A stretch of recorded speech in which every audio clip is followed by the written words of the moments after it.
Good morning. ત્રિકોણમિતિ પૂરું થયું ને? તમારે નહીં, તમારે તો હજી ગણવાનું છે ત્રિકોણમિતિય સમીકરણોની પીડીએફ. અને હવે આવશે બસ આજકાલમાં જ ત્રિકોણના ગુણધર્મોની પીડીએફ. અચ્છા, ત્રિકોણમિતિય સમીકરણોની જે પીડીએફ તમને મોકલી છે, ABCDE 5 વિભાગ છે ને, તો એમાંથી ખાસ ધ્યાન દો, એમાંથી ડી વિભાગ એ તમારે હમણાં ગણવાનો નથી. શું કામ એ સમજાવું. તમારા ગુજરાત બોર્ડના સિલેબસમાં 3 સમીકરણોના ઉકેલની ચર્ચા છે. Sine theta equal to a, cos theta equal to a અને tan theta equal to a. પણ તમારા કોમ્પિટિટિવના લેક્ચરમાં જ્યારે આ ટોપિક ચાલશે ત્યારે એક ચોથો ઉકેલ એ તમે શીખશો, a cos theta plus b sine theta equal to c. આ પ્રકારના સમીકરણના ઉકેલની વાત એ કોમ્પિટિટિવના લેવલે તમને શીખવાડવામાં આવશે. એ શીખો ને એ વખતે તમે ડી જે છે પીડીએફમાં ડી વિભાગ એ વખતે સોલ્વ કરજો. એના ઉકેલની ચર્ચા થાય પછી આ દાખલાઓ તમને આવડશે. ખૂબ સરળ રકમ છે, જીના લેવલની નથી પણ જીના લેવલની નજીકની છે. એટલે એ તમને સોલ્વ કરતા આવડે ને, એ ઉકેલની ચર્ચા થઈ જાય આખી થિયરીમાં, પછી આ તમે સોલ્વ કરતા શીખી જાવ ને તો પછી એનાથી હાયર લેવલે જીના લેવલના દાખલાઓ સરળ પડે. એટલે એ ડી વિભાગ જે છે પીડીએફનો ડી વિભાગ એ ગુજરાત બોર્ડ માટે નથી. ઓકે. અચ્છા, આજે આપણે એક નવા ટોપિકની વાત શરૂ કરવાના છીએ. ચોથું ચેપ્ટર.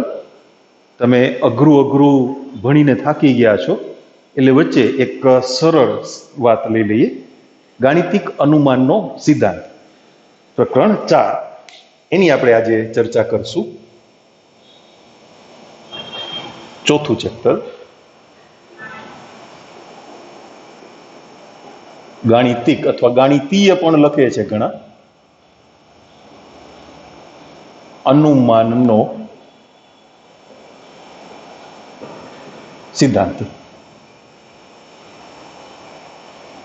હવે પેલા એને સમજીએ આપણે શું છે, પછી એના દાખલાઓની ચર્ચા કરીશું. થોડીક વાર લેક્ચર જોતા હો, આ લેક્ચર જોતા હો ત્યારે તમારે વિડીયોને રોકો, સ્ટડી કરી દો, પોઝ કરી દો, આંખો બંધ કરી અને વિચારો કે તમે સ્કૂલના ક્લાસરૂમમાં બેઠા છો. તમારી સ્કૂલ શરૂ થઈ ગઈ છે. રાજી થઈ ગયા ને? અને હવે એવું વિચારો, ક્લાસમાં બેઠા છો, તમારા મેથ્સના સર આવ્યા ક્લાસમાં, મેનેજમેન્ટે જે રીતે નક્કી કર્યું છે એ રીતે એક જાહેરાત કરી.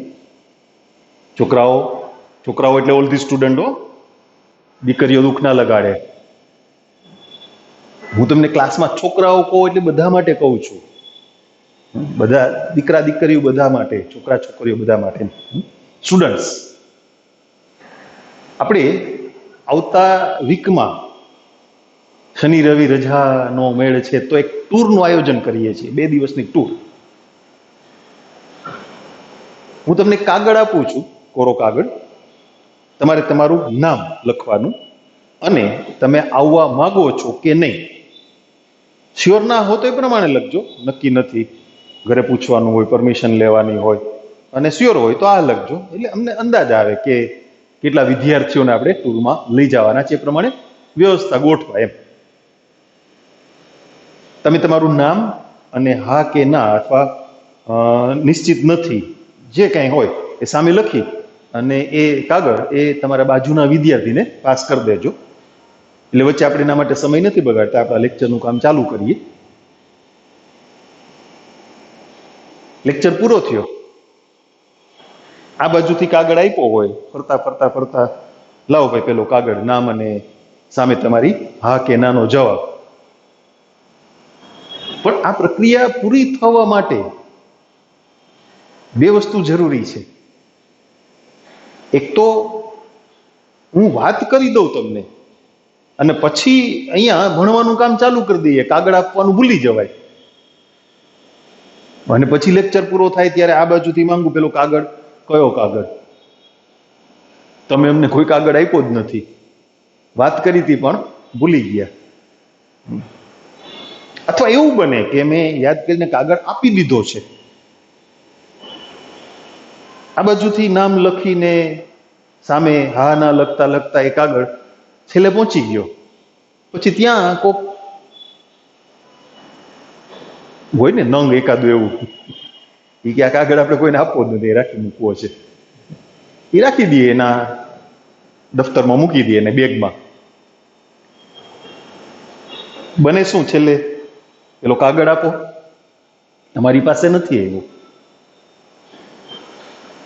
જો બે વાતો થઈ, એક તો હું કાગળ આપવાનું ભૂલી જાઉં તોય મારી પાસે છેલ્લે કાગળ નહીં આવે, અને કોઈ એવો વિદ્યાર્થી કાગળને બેગમાં મૂકી દે તોય કાગળ મારી પાસે નહીં આવે. એટલે પહેલી વાત એ કે એ કાર્યની શરૂઆત થવી જોઈએ. હું કાગળ આપવાનું ભૂલી જ ગયો, તમને વાત કરી દીધી પણ કાગળ આપવાનું ભૂલી ગયો, તો એ કાર્ય પૂરું નહીં થાય. બીજું, પ્રત્યેક વિદ્યાર્થી આપેલી સૂચનાનું પાલન કરીને તે પછીના વિદ્યાર્થીને કાગળ પાસ કરશે તો આ પ્રક્રિયા પૂરી થઈ જશે. પેલા એક વિદ્યાર્થી અટકાવી દીધી એ પ્રક્રિયાને, એમ નહીં, પ્રત્યેક વિદ્યાર્થી એને જે કરવાનું છે, નામ લખવાનું છે, હા ના, એ પ્રોસિજર પૂરી કરી અને એના પછીના વિદ્યાર્થીને એ કાગળ પાસ કરશે તો આપણું કાર્ય પૂર્ણ થઈ જશે. બરાબર ને? તમે અમુક એડમાં જોયું હશે, પેલા સ્લેબ આમ ગોઠવેલા હોય ઊભા, પછી પેલા સ્લેબને આમ ટકોરો મારો એટલે લાઈન ધડ ધડ ધડ ધડ ધડ આમ પડતી જાય. બરાબર ને? પણ માની લ્યો કે કોઈ એક જગ્યાએ એ બે સ્લેબ વચ્ચેનું ડિસ્ટન્સ એ વધારે રહી ગયું છે, એટલે આ સ્લેબ પડશે ખરો પણ આને ટચ નહીં થાય, તો આ નહીં પડે, તો તમારી આખી પ્રક્રિયા પૂરી નહીં થાય. બે વાત થઈ એમાં. જુઓ, પેલા સ્લેબને તમારે ફોર્સ આપીને, બાહ્ય બળ આપીને નમાવવો પડે, એ નમે એટલે બીજા સ્લેબ ઉપર જાય, એ નમે એટલે ત્રીજા ઉપર, ચોથા ઉપર. પણ ક્યાંક પેલો ટીખળ કરનારો વિદ્યાર્થી હતો એમ એવો નંગ સ્લેબ આવી જાય, થોડોક દૂર જઈને બેસે, આ પડશે તો આને અસર નહીં આવે, બળ નહીં લાગે, તો પ્રક્રિયા પૂરી નહીં થાય. એટલે દરેક સ્લેબ આગળના સ્લેબને બાહ્ય બળ એપ્લાય કરશે. આપણે પેલા બળને, પેલા સ્લેબને બળ આપ્યું, બાહ્ય બળ, ધક્કો માર્યો, ટકોરો માર્યો, પણ પછી દરેક જે સ્લેબ છે એના પછીના સ્લેબને એ બાહ્ય બળ પાસ કરશે. પડે એટલે એના ઉપર પાછું બળ લાગે ને. આવું દરેક સ્લેબ જો કરે તો આખી આપણી ચેન છે એ કમ્પ્લીટ થઈ જાય. બરાબર ને? આવી જ કંઈક વાત અનુમાનના સિદ્ધાંતની છે. તમને સૂત્ર અથવા કોઈ વિધાન આપવામાં, વિધાન એટલે શું એ થોડી વાત કરી લઈએ. કોઈ પણ વાક્ય માટે એ સંપૂર્ણપણે ખરું છે અથવા સંપૂર્ણપણે ખોટું છે, આવો તમે નિર્ણય આપી શકો તો એને વિધાન કહેવાય. જેમ કે હું તમને એમ કહું કે 2 + 3 = 7, તમે નિશ્ચિતપણે કહી શકો કે એ ખોટું છે. હું તમને એમ કહું 5² = 25, નિશ્ચિતપણે સાચું છે. પણ આપણે એમ કહીએ કે વાહ કેવો સરસ વરસાદ આવે છે, તો એમાં સાચા ખોટાનો પ્રશ્ન જ નથી આવતો ને. કેવું સુંદર વાતાવરણ, કેવી ભયંકર ગરમી, નો કહી શકાય ને. આ વિદ્યાર્થી સૌથી હોશિયાર છે, સિંહ છે એ સૌથી ભયંકર પ્રાણી છે, ના કહી શકાય. એનું કારણ શું છે? પ્રાણીઓની ભયંકરતા માપવા માટે કોઈ માપદંડ ખરો? વિદ્યાર્થી હોશિયાર છે, સૌથી હોશિયાર, પણ ક્યાં, કોના સંદર્ભમાં? એટલે આપણે સાચું કે ખોટું કહી શકીએ નહીં. એટલે જે વાક્ય માટે, વાક્ય બધાય છે, જે વાક્ય માટે તમે નિશ્ચિતપણે સાચું કે ખોટું એવો અભિપ્રાય આપી શકો એને વિધાન કહેવાય. તો તમારી સામે આ ચેપ્ટરમાં સૂત્રોય આવશે, વિધાનય આવશે. શું કરવાનું છે? આપણી જે વાત હતી, આપણે જે વાર્તા કરતા હતા, એને આ વાત સાથે શું સંબંધ છે, શું રિલેશન છે જોઈએ. તમને આપેલું સૂત્ર, મેં તમને હમણાં કીધું ને કે આ આખા ટોપિકની વાત આપણે પ્રાકૃતિક સંખ્યાગણ n પર વ્યાખ્યાયિત હોય એવા સૂત્રો કે એવા વિધાનો માટે કરવાની છે. હવે પ્રાકૃતિક સંખ્યાગણ n એટલે એના સભ્યો ક્યાંથી શરૂ થયા? 1 થી 1 2 3 4 અપ ટુ ઇન્ફાઇનાઇટ, બરાબર ને? તો આપેલું વિધાન કે આપેલું સૂત્ર એ n બરાબર 1 માટે ખરું હોવું જોઈએ, અને પ્રત્યેક પ્રાકૃતિક સંખ્યા માટે ખરું હોય ત્યારે કોઈ પણ પ્રાકૃતિક સંખ્યા, માનો કે આપણે વ્યાપક રીતે કે n બરાબર 1 માટે, 2 માટે, 3 માટે, વ્યાપક રીતે n બરાબર k માટે ખરું હોય, તો n બરાબર k+1 માટે ખરું રહેવું જોઈએ. કાગળ પેલા તમને આપવો પડે. n બરાબર 1 માટે સૂત્ર ખરું હોવું જોઈએ, પેલા વિદ્યાર્થીને કાગળ આપવો પડે. પ્રત્યેક કેમો વિદ્યાર્થી પોતાની માહિતી લખીને કાગળ k+1 માં એટલે તે પછીના વિદ્યાર્થીને આપશે. એટલે આપેલું સૂત્ર n બરાબર k માટે ખરું હોય, કે એટલે કોઈ પણ પ્રાકૃતિક સંખ્યા, તો એ n બરાબર k+1 માટે ખરું રહેશે એવી જો તમે ખાતરી આપી દો. તમે n બરાબર 1 માટે ચેક કર્યું છે, સૌથી પહેલું કામ શું? n બરાબર 1 માટે ચેક કરવાનું. હવે જો તમે આવું ગોઠવી શકો કે આપેલું સૂત્ર કોઈ પણ પ્રાકૃતિક સંખ્યા k માટે ખરું હોય ત્યારે તે પછીની પ્રાકૃતિક સંખ્યા k+1 માટે ખરું રહેશે, આવી જો ખાતરી આપી શકાય, આવું સાબિત કરી શકાય, તો 1 માટે ખરું છે માટે 2 માટે, 2 માટે ખરું છે તેથી 3 માટે, 3 માટે ખરું છે તે 4 માટે. તો આ વાત ક્યાં સુધી ચાલશે? અનંત સુધી, બરાબર? હું તમને એક આમ નાનકડું ઉદાહરણ આપું છું. માની લ્યો કે તમે આવું કહો કે ભાઈ n² + n + 1 અવિભાજ્ય સંખ્યા છે. તમે n બરાબર 1 મૂકો, શું આવશે? 1 + 1 + 1 એટલે 3, અવિભાજ્ય છે, બરાબર. n બરાબર 1 માટે તમે જે કીધું એ વાત ખરી છે. ઓકે, n બરાબર 2 લઈએ, 2 નો વર્ગ 4, 4 ને 2 6, 6 ને 1 7, સાચું? 3 મૂકો, 3 નો વર્ગ 9, 9 ને 3 12, 12 ને 1 13, સાચું? n બરાબર 4, 4 નો વર્ગ 16, 16 ને 4 20, 20 ને 1 21, નહીં સાચું? 21 અવિભાજ્ય નથી, એના બે અવયવ છે 7 અને 3, બરાબર ને? અવિભાજ્ય એટલે જેનો એક અવયવ 1 હોય ને બીજો અવયવ સંખ્યા પોતે હોય, તો અહીંયા નથી. હવે આવું, આ તો 4 આગળ ખોટું પડી ગયું એટલે તમે કદાચ કેલ્સી લઈને બેસો તો ચેક કરી લ્યો 4-5 સંખ્યાઓ માટે. પણ માની લ્યો હું થોડોક એમાં ફેરફાર કરું, n² + n + 11, n બરાબર 1 લીધા, શું મળ્યું? 1 + 1 + 11 એટલે 13. n બરાબર 2 લીધા, 2 નો વર્ગ 4, 4 ને 2 6, 6 ને 11 17, અવિભાજ્ય છે. n બરાબર 3 લીધા, 9 ને 3 12 ને 11 23, અવિભાજ્ય છે. 4 લીધા, 16, 16 ને 4 20 ને 11 31, એ પણ અવિભાજ્ય છે. n બરાબર 5 લીધા, 25 ને 5 30 ને 11 41, અવિભાજ્ય છે. પણ આવું તમે ક્યાં સુધી ચેક કરશો? એકડા આવડે ત્યાં સુધી. તમે જુઓ, આ તો n બરાબર 4 મૂક્યા તો ખોટું પડ્યું ને. આમાં તમે n બરાબર 100 મૂકો ને, 100, બરાબર? 100 નો વર્ગ એટલે કેટલા? પણ તમે ત્યાં સુધી ચેક કરશો? પહેલી વાત એ છે. 10 તો મૂકી જુઓ, 10 નો વર્ગ 100 + 10 + 11 કેટલા? 121. બસ લ્યો, વાત પૂરી થઈ ગઈ. n બરાબર 10 આગળ ખોટું, પણ 10 સુધી એટલે n બરાબર 9 સુધી આપણે આ વસ્તુ ચેક કરવાના નથી.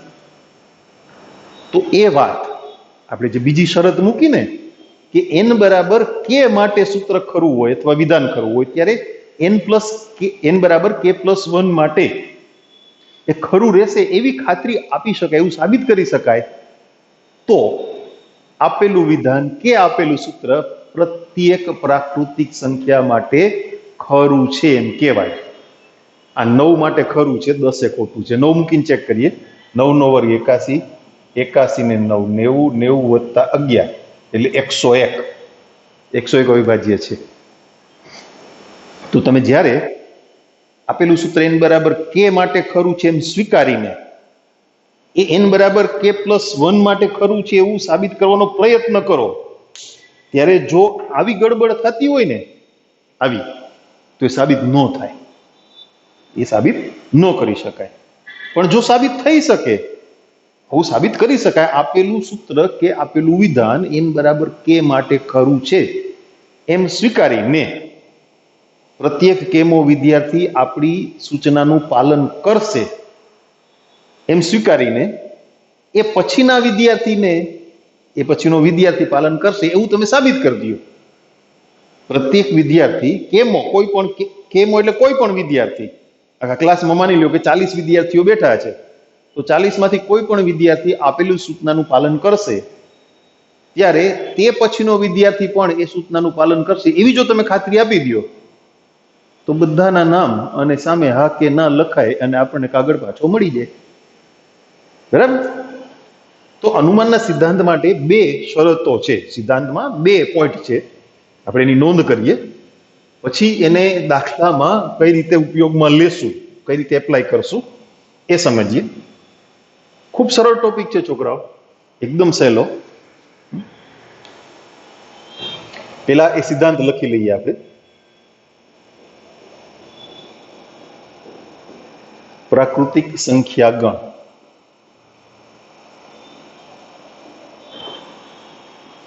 n પર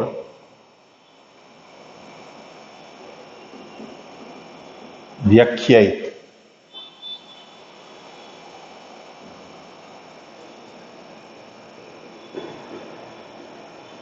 કોઈ પણ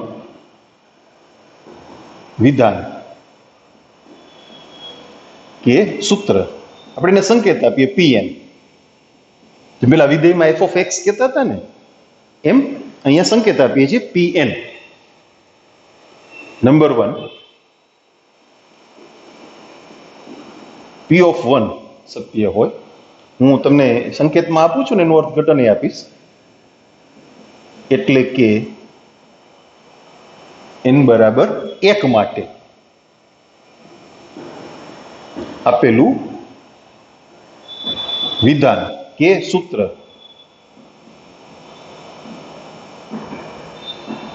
ખરું હોય. Number 2 p of k Satya implies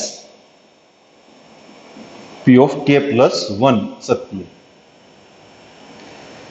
જો n બરાબર k માટે વિધાન ખરું છે, તો તે n બરાબર k+1 માટે ખરું છે એવું સાબિત કરી શકાય. એટલે કે n બરાબર k માટે આપેલું વિધાન કે સૂત્ર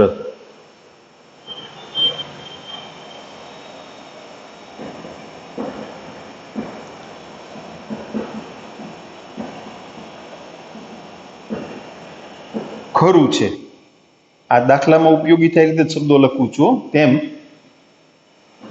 સ્વીકારીને તે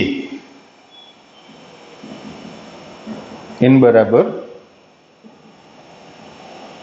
k+1 માટે ખરું છે તેમ સાબિત કરી શકાય. તો આ 2 શરતોનું પાલન થાય તો આપેલું વિધાન કે સૂત્ર પ્રત્યેક પ્રાકૃતિક સંખ્યા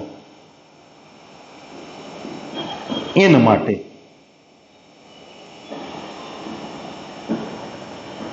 ખરું છે તેમ કહેવાય. આ છે આપણો અનુમાનનો સિદ્ધાંત. હવે એને એપ્લાય કેમ કરશું? જો હું તમને એવા 3 સૂત્રોની વાત પહેલા સમજાવું છું. સૂત્રોની વાત, વિધાન આવશે, વાર છે. એ અત્યારે તમારા માટે દાખલા છે, પણ તમારી ટેક્સ્ટબુકનું આગળ ઉપરનું એક ચેપ્ટર શ્રેણી શ્રેઢી, તો એના માટેના એ સૂત્રો છે. હવે જેમ ત્રિકોણમિતિમાં સૂત્રોની વાત કરતા હતા ને, sin 2α બરાબર 2 sin α cos α, એમ. એટલે અત્યારે એવા 3 દાખલાની પહેલા વાત કરીએ છીએ જે અહીંયા દાખલા છે અનુમાનના સિદ્ધાંતના, પણ શ્રેણી શ્રેઢીના ચેપ્ટરના એ સૂત્રો છે. સૌથી પહેલા પ્રથમ n પ્રાકૃતિક સંખ્યાઓનો સરવાળો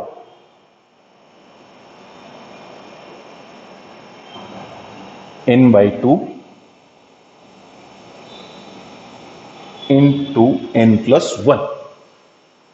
તમને એમ કીધું હોય કે ગાણિતિક અનુમાનના સિદ્ધાંતથી સાબિત કરો. સૌથી પહેલા n બરાબર 1 માટે તમને આપેલું સૂત્ર ખરું છે, તો એના માટે શું કરવાનું? જો અત્યારે આપણે સૂત્રની વાત કરીએ છીએ, વિધાનની વાત પછી કરશું, એમાં લખવામાં થોડોક ફેર આવશે. સિદ્ધાંત તો આ જ રહેશે. વિધાન હોય ને ત્યારે રજૂઆત કરવામાં થોડોક ફેરફાર થશે. 2 વસ્તુ જ રહેવાની કાયમ. આખા ચેપ્ટરના સૂત્રોની વાત આવી ગઈ. રાજી થઈ ગયા ને? આખા ચેપ્ટરમાં દાખલા આના આધારે જ ગણવાના છે. આથી વિશેષ નવું થિયરિકલ કાંઈ નથી આવવાનું. મોજમાં?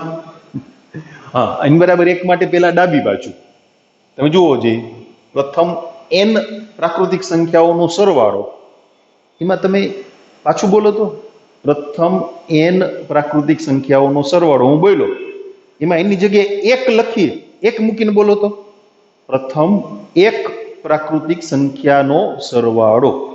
પ્રથમ 1 પ્રાકૃતિક સંખ્યા એટલે 1 પોતે, એનો સરવાળો તો કે 1. બરાબર?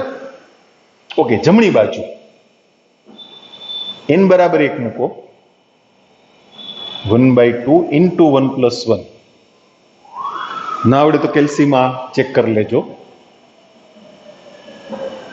તો તમે જોઈ શકો છો ડાબી બાજુ અને જમણી બાજુ સમાન છે. સાબિતી દાખલામાં કરતા ને ત્રિકોણમિતિમાં થોડુંક સાદુરૂપ ડાબાનું આપો, થોડુંક જબાનું, 1 અને 2 પરથી ડાબા બરાબર જબા, એમ. તો n બરાબર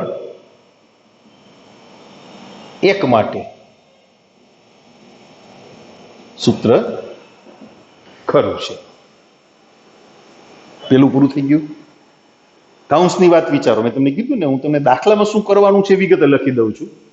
n બરાબર k માટે આપેલું સૂત્ર, અત્યારે વિધાન ભૂલી જાઓ, ખરું છે તેમ સ્વીકારીને તે n બરાબર k+1 માટે ખરું છે તેમ સાબિત કરી શકાય. આખા દાખલામાં ગણતરીની જે વાત છે ને, એ n બરાબર k માટે આ સૂત્ર ખરું છે, એ એટલી જ ગણતરી છે. n બરાબર k માટે તો તમારે સ્વીકારવાનું છે. ધારો કે n બરાબર k માટે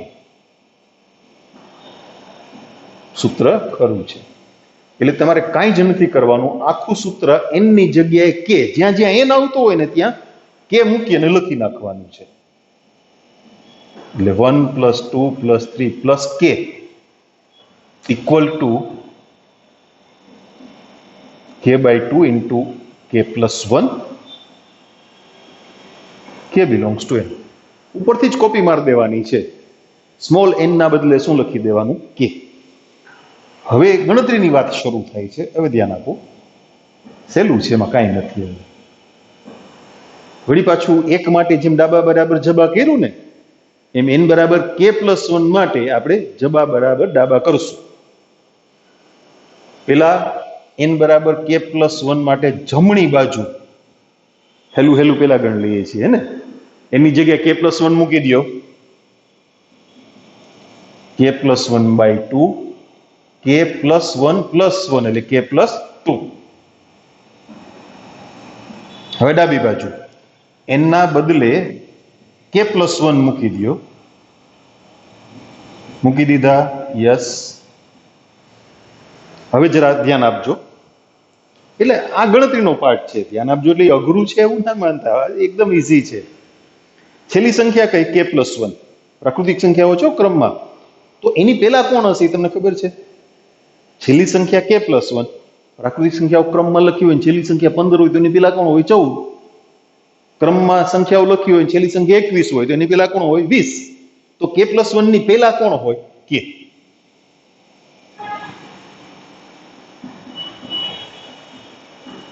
આવું શું કામ કર્યું? તો કે તમે n બરાબર k માટે સૂત્ર ખરું છે એમ સ્વીકાર્યું છે, એટલે પ્રથમ k પ્રાકૃતિક સંખ્યાઓનો સરવાળો તમારી પાસે છે. કેટલો? k/2 × k+1. હવે જો તમારે પ્રથમ k+1 પ્રાકૃતિક સંખ્યાનો સરવાળો કરવાનો હોય તો k સંખ્યાના સરવાળામાં ખાલી k+1 જ ઉમેરવાના રહે ને, બરાબર ને? તમારી વીકલી ટેસ્ટ, અત્યારે તો વીકલી પોસિબલ નથી, તમારી સ્કૂલ શરૂ થશે ત્યારે વીકલી હશે. દરેક વીકમાં 3 સબ્જેક્ટની ટેસ્ટ હશે, મેથ્સની, ફિઝિક્સની અને કેમેસ્ટ્રીની. અથવા બી ગ્રુપ હોય તો બાયોલોજી, ફિઝિક્સ અને કેમેસ્ટ્રી, એમ વીકમાં 3. માની લ્યો કે 2 મહિના પછી તમને એમ થયું, આપણે તમને દર મહિને પ્રોગ્રેસ રિપોર્ટ જે મોકલવામાં આવે ને એમાં ટોટલ કરી દેવામાં આવે. મેથ્સના ટોટલ 2 મહિને કે મહિને, માની લો કે 2 મહિને તમારી ટોટલ 8 ટેસ્ટ થઈ, 30-30 માર્કની હોય તો 8 ટેસ્ટના 240 માર્ક થયા ને, તો 240માંથી તમે મેળવેલા માર્ક, મેથ્સમાં કેટલા, ફિઝિક્સમાં કેટલા, કેમિસ્ટ્રીમાં કેટલા, પછી તમે માર્ક લખ્યા હોય, તમે દર વીકે તમારા માર્ક આવતા હોય, તમે તમારી નોટમાં લખતા હો અને ટોટલ કરતા જતા હો, બરાબર ને? તમને ખબર છે કે 8મી ટેસ્ટ પછી આપણને પ્રોગ્રેસ રિપોર્ટ મળવાનો છે, એટલે 7મી ટેસ્ટ સુધીનો તમારો ટોટલ તમારી પાસે થયેલો છે. 8મી ટેસ્ટ લેવાઈ ગઈ, માર્ક આવી ગયા, તમે પાછો પહેલેથી ટોટલ કરશો. 7 ટેસ્ટનો જે ટોટલ છે એમાં જ 8મી ટેસ્ટના માર્ક ઉમેરી દેશો ને સીધા, બરાબર છે ને? તો તમારી પાસે પ્રથમ k પ્રાકૃતિક સંખ્યાઓનો સરવાળો તો છે જ. હવે કોઈ એક સંખ્યા વધારાની એમાં એડ કરવાની હોય તો આ સરવાળામાં જ ઉમેરી દેવાય ને. એટલે પ્રથમ k પ્રાકૃતિક સંખ્યાઓનો સરવાળો કેટલો? તો કે k/2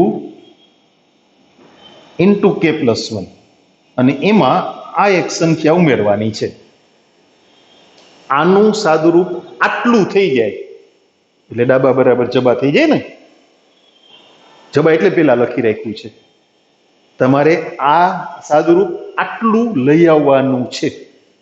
પહેલું છે, એમાં કાંઈ નથી. તમે જુઓ, બેમાંથી k+1 કોમન કાઢી લીધા, શું વધ્યું? k/2 + 1. એ k/2 + 1 વિધાન એમાં તમે લસા લઈ લ્યો એટલે શું થશે? k+2/2. તો એને k+1/2 × k+2 ના લખી શકાય? લખી શકાય. k+1/2 × k+2. પાછું ડાબા બરાબર જબા થઈ ગયું ને. એનો અર્થ એમ થયો કે n બરાબર k+1 માટે સૂત્ર ખરું છે. n બરાબર k+1 માટે સૂત્ર ખરું છે, અને તેથી ગાણિતિક અનુમાનના સિદ્ધાંત મુજબ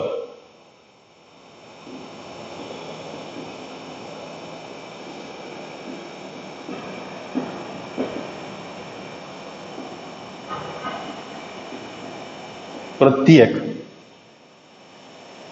n belongs to capital N માટે સૂત્ર ખરું છે ને? સરળ, સાવ સરળ હે ને? મેં તમને હમણાં વાત કરી ને કે આપણે પેલા 3 દાખલા એવા ગણશું જે અત્યારે દાખલા છે પણ શ્રેણીના ચેપ્ટર માટેના એ સૂત્રો છે. જોકે આ તમે કદાચ સમાંતર શ્રેણી તમે ભણી ગયા છો, આઈ થિંક સો. એના પ્રથમ n પદોનો સરવાળો તેમાં આવી ગયું હશે આ સૂત્ર. આવ્યું હોય તો ઠીક છે, ના આવ્યું હોય તો આવી ગયું. આવો બીજો એક એક્ઝામ્પલ. પ્રથમ n પ્રાકૃતિક સંખ્યાઓના વર્ગોની કિંમતોનો સરવાળો, એટલે 1 નો વર્ગ પ્લસ 2 નો વર્ગ પ્લસ 3 નો વર્ગ પ્લસ n નો વર્ગ બરાબર n/6 into n+1 into 2n+1. આ સૂત્ર અનુમાનના સિદ્ધાંતથી સાબિત કરવું છે. સૌથી પહેલા n બરાબર 1 માટે પ્રથમ એક પ્રાકૃતિક સંખ્યાના વર્ગનો સરવાળો, એટલે પ્રથમ એક પ્રાકૃતિક સંખ્યાનો વર્ગ એટલે 1. સરવાળો ક્યાં કરવાનો? એક જ સંખ્યા હોય પછી કોની હારે તમે ટોટલ કરો? જમણી બાજુ n બરાબર 1 મૂકો, આ ડાબી બાજુ એટલે આમે કહી શકાય n બરાબર 1 મૂકો એટલે પહેલી સંખ્યા 1 નો વર્ગ ને છેલ્લી સંખ્યા 1 નો વર્ગ એટલે 1 નો વર્ગ. મારો ક્લાસમાં પહેલો નંબર આવ્યો, એમ સરસ. કેટલા વિદ્યાર્થીઓમાંથી? હું એક જ. 1 + 1 2 ઇન્ટુ 1 એટલે 2 + 1 3 દુ 6 6 6 ઉડી ગયા એટલે 1.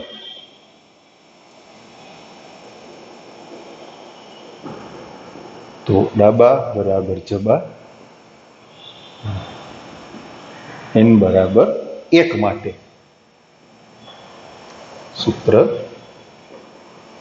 ખરું છે.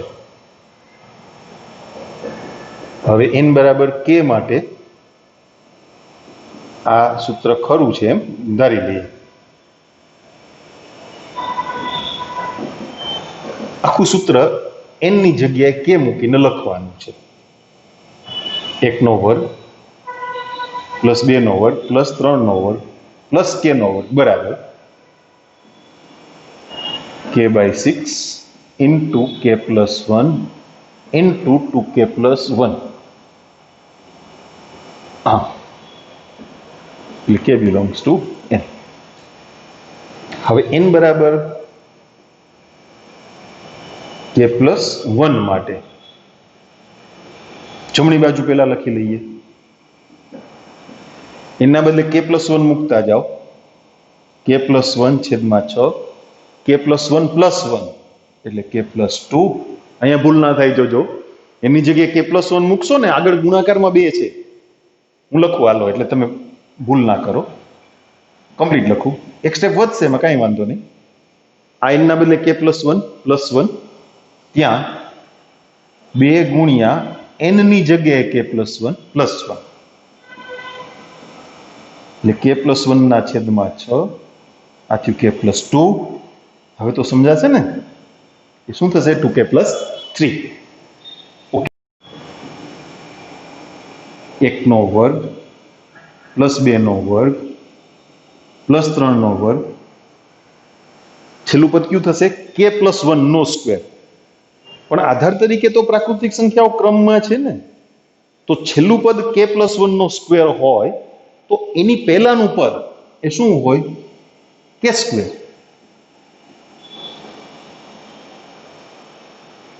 એમાં k² સુધીનો ટોટલ તમારી પાસે તૈયાર છે. કિંમત મૂકી દેશું ને ત્યાં લઈ લઈએ એટલે શું છે, કોમન કાઢવામાં અને થોડી ગડબડ ઓછી થાય.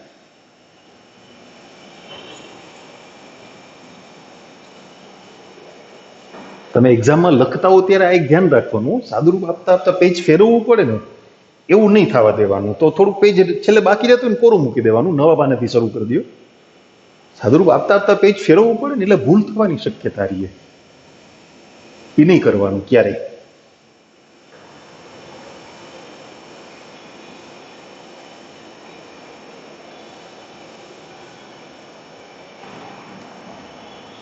k² સુધીનો ટોટલ આપણી પાસે તૈયાર છે. k/6 into k+1 into 2k+1 k+1 નો સ્ક્વેર. શું કોમન નીકળશે તમે વિચારો? k+1 6 લસા લઈ લેશું, એને લસા લઈને 12 મૂકી દઈએ, બરાબર ને? એટલે પેલા પદમાં શું વધ્યું? k into 2k+1. આ 6 આમ લસા લીધો તો એટલે 6 ગુણાકારમાં આવ્યા કે પ્લસ વનની બે ઘાતમાંથી એક ઘાત તમે કોમન કાઢી લીધી એટલે એક ઘાત વધી, એટલે ત્યાં 2k સ્ક્વેર કે ને 6k એટલે 7k અને પ્લસ 6, એટલું તો ડાયરેક્ટ આવડે. હવે અવયવ મેળવશું ને, 6 દુ 12, 4 તેરી 12, 2k square plus 4k plus 3k plus 6. પેલા બે પદમાંથી 2k કોમન, k પ્લસ 2, પછી પ્લસ 3 કોમન, k પ્લસ 2. હવે common factor k plus 2, another factor 2k plus 3. લખી નાખું ને જવાબ? હા, આવી ગયું તો લખી જ નાખાય ને રહ્યું. તો n બરાબર k પ્લસ 1 માટે સૂત્ર ખરું છે,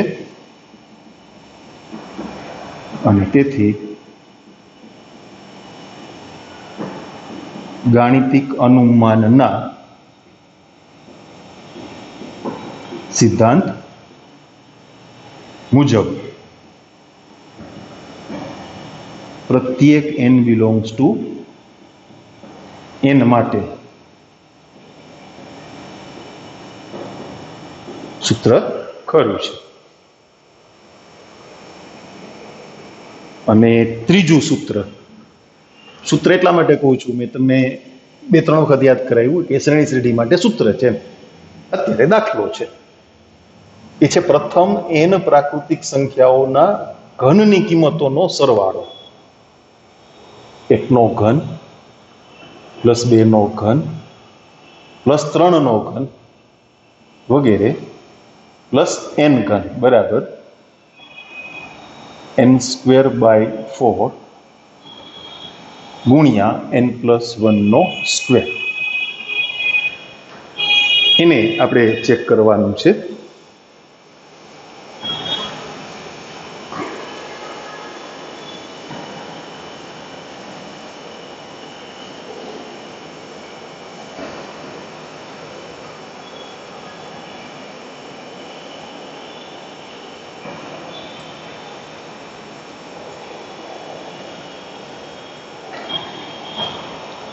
n belongs to n. સૌથી પહેલા n બરાબર 1 માટે. હવે તો બરાબર સમજાઈ ગયું ને? ડાબી બાજુ એટલે શું? પ્રથમ એક પ્રાકૃતિક સંખ્યાના ઘન ની કિંમત એનો સરવાળો એટલે 1 નો ઘન. અથવા તમે આમ જુઓ, પેલી સંખ્યા 1 નો ઘન, છેલ્લી n બરાબર 1 એટલે છેલ્લી 1 નો ઘન, તો 1 નો ઘન એટલે 1. જમણી બાજુ n બરાબર 1 મૂકો, 1 નો વર્ગ છેદમાં 4, 1 વત્તા 1 2 નો વર્ગ 4, 4 4 ઉડી ગયા 1.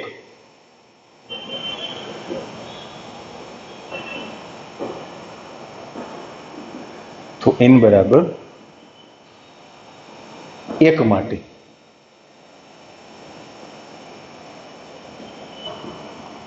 સૂત્ર ખરું છે. ધારો કે n બરાબર k માટે સૂત્ર ખરું છે. એની જગ્યાએ k મૂકીને સૂત્ર લખશું. 1 નો ઘન પ્લસ 2 નો ઘન પ્લસ 3 નો ઘન પ્લસ k નો ઘન બરાબર k²/4 k પ્લસ 1 નો square. k belongs to n.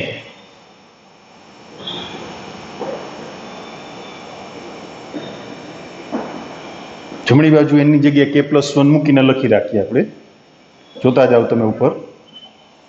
k plus 1 નો સ્ક્વેર છેદમાં 4, k પ્લસ 1 પ્લસ 1 એટલે k પ્લસ 2. ઓકે, હવે ડાબી બાજુ 1 નો ઘન પ્લસ 2 નો ઘન, છેલ્લી સંખ્યા શું? k પ્લસ 1 નો ઘન. તો એની પહેલા કોણ? k નો ઘન. એકના ઘનથી લઈને કે ઘન સુધીનો ટોટલ થઈ ગયો છે ને, છે કે સ્ક્વેર બાય 4 કે પ્લસ 1 નો સ્ક્વેર. હવે એમાંથી કે પ્લસ 1 નો સ્ક્વેર કોમન નીકળશે ને 4 લસા લેશું આપણે, એટલે એ છેદમાં 4 લખવાના છે ને, બહાર 1/4 કરીને મૂકી દેશું, છેદના લીટા કરવાની ખોટા.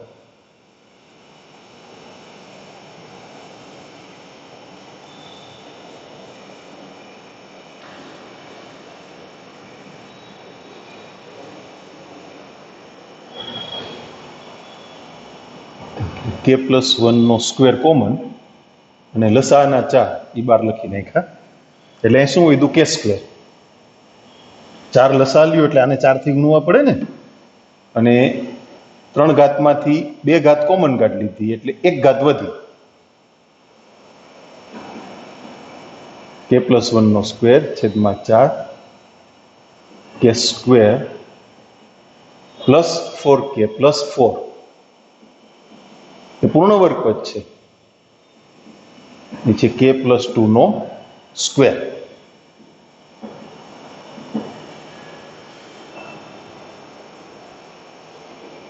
તો n બરાબર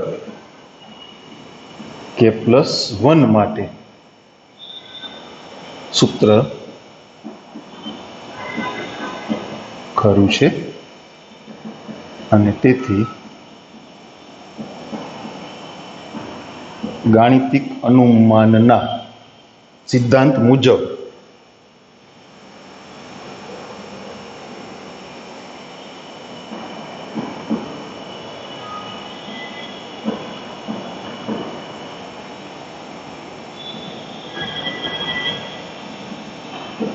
પ્રત્યેક n બિલોંગ્સ ટુ n માટે સૂત્ર ખરું છે. આવા બીજા દાખલાઓની વાત ટેક્સ્ટ બુકમાંથી આપણે આવતીકાલે આગળ વધારશું. આ 3 બેઝિકલી સમજી લીધા એટલે આપણા 2 કામ થઈ ગયા. એક તો અનુમાનના સિદ્ધાંતની ગોઠવણ સરળ સૂત્રોમાં સમજાઈ ગઈ, અને પ્લસમાં એ થિયરિકલી તમારે સૂત્ર તરીકે કામના પણ છે. એટલે આવતા લેક્ચરમાં આ જ પ્રકારની વાતો આપણી આગળ ચાલશે. ઓકે.